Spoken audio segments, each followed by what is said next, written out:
Pour la consistance du projet, pour la partie sénégalaise, c'est en fait électrifier 1000 localités au niveau de la zone sud, principalement à Ziguinchor, Tambacounda, Kolda et au niveau du centre aussi à Kaolack. En dehors de l'électrification de 1000 localités, il y a environ plus de 90 000 ménages qui vont être raccordés aussi par ce projet-là. Et en termes de financement? En termes de financement, c'est autour de plus de 126 millions, c'est ça. Maintenant, quelles sont les difficultés auxquelles le Sénélec est confronté pour quand même dédommager les personnes affectées par le projet? En fait, il n'y a pas de difficulté, comme l'ont dit mes prédécesseurs. Aujourd'hui, les études d'impact environnementaux et sociaux sont en cours. Et à la fin des études, ils vont en fait déterminer quelles sont les personnes affectées par le projet. Et comme l'a dit M. Niang, à la suite donc de cette étude-là, avec le niveau d'indemnisation, c'est la contrepartie au niveau de l'État du Sénégal qui va servir à indemniser. Donc la contrepartie qui sera mise en œuvre va servir à indemniser ces personnes-là. Donc il n'y a pas de... Le Sénélec est prêt à encaisser ce financement et à dérouler pour connecter d'autres villages et d'autres ménages. Oui, on peut le dire effectivement. Comme l'a dit le DG à l'entame de l'ouverture, nous sommes prêts. Une nouvelle équipe a été mise en place. Et aujourd'hui, tous les feux sont ouverts pour le déroulement de ce projet dans les meilleurs délais. Donc, ce qu'il faut retenir, en fait, c'est un calendrier assez contraignant, comme ils l'ont dit, parce qu'il faudrait commencer au plus tard en juin 2023. Donc, c'est l'objectif. Mais je pense que, comme l'ont dit mes prédécesseurs, on a l'habitude de faire ce genre de projet, on est engagé et prêt à le faire dans les délais requis. Donc, comme ça a été dit tantôt, donc, nous sommes dans le cadre de la restitution de la mission donc, conjointe menée entre la Banque mondiale, la CEDEAO et les 5 États membres, en tout cas concernés par le projet BEST. Et comme je l'ai dit tantôt, il était question de discuter, en tout cas des différentes contraintes liées à la mise en œuvre de ce projet qui vient juste de démarrer. Et je rappelle que le projet BEST en est à sa deuxième phase. La première phase a déjà été mise en œuvre. Et maintenant, pour la deuxième phase où le Sénégal est concerné, donc il était question de discuter des contraintes, comme je l'ai dit tantôt, et également de coordonner la mise en œuvre en relation avec la CEDEAO pour mieux mettre en œuvre ce projet et également engager les travaux. Parce que pour le moment, pour la plupart des pays, les travaux n'ont pas encore démarré. Nous sommes encore dans la phase de passation des marchés pour certains. Et là, maintenant, nous nous engageons d'ici la prochaine revue à, en tout cas, démarrer les activités, mettre à disposition des entreprises, les entreprises qui les concernent, pour pouvoir maintenant acquérir toute la technologie nécessaire, parce qu'il s'agit de projets avec la technologie de batterie. Certainement, les experts vont revenir là-dessus, pour vraiment maintenant permettre aux populations les plus reculées donc de disposer d'un accès à l'électricité.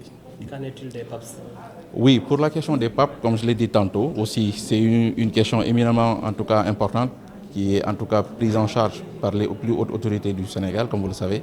C'est un engagement vis-à-vis des partenaires et il sera question en tout cas de les identifier, d'estimer en tout cas le coût nécessaire pour assurer leur compensation.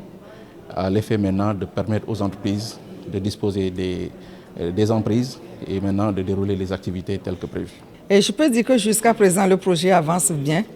Et nous sommes toujours dans la partie que nous appelons la préparation, où nous avons lancé tous les appels d'offres.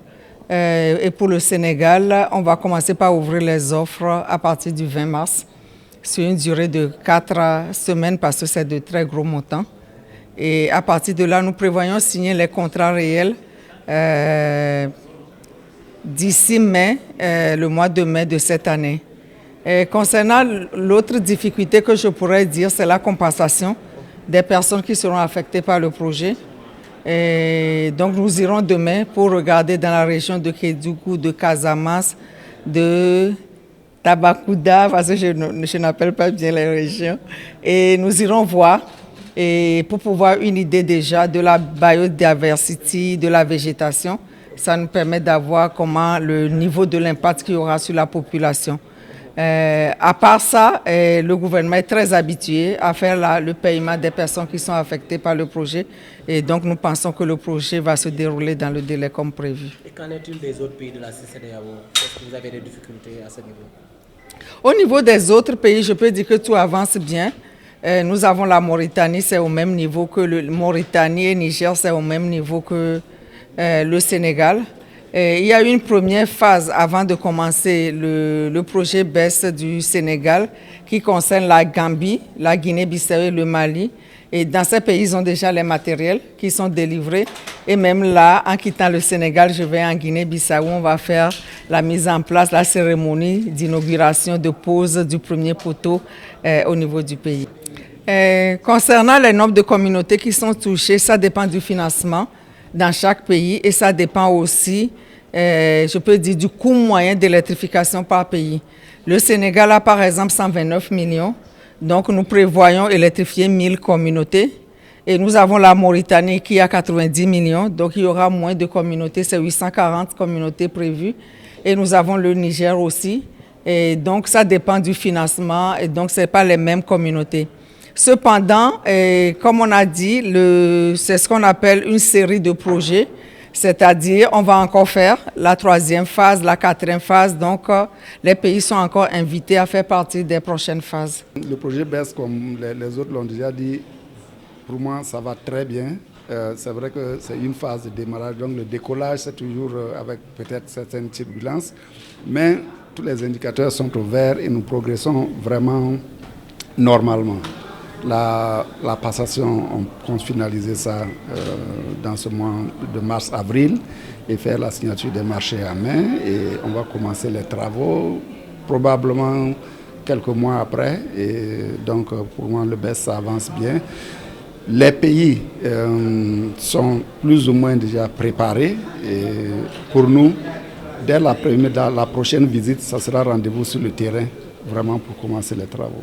C'est ce que je pense. C'est bon. C'est bon.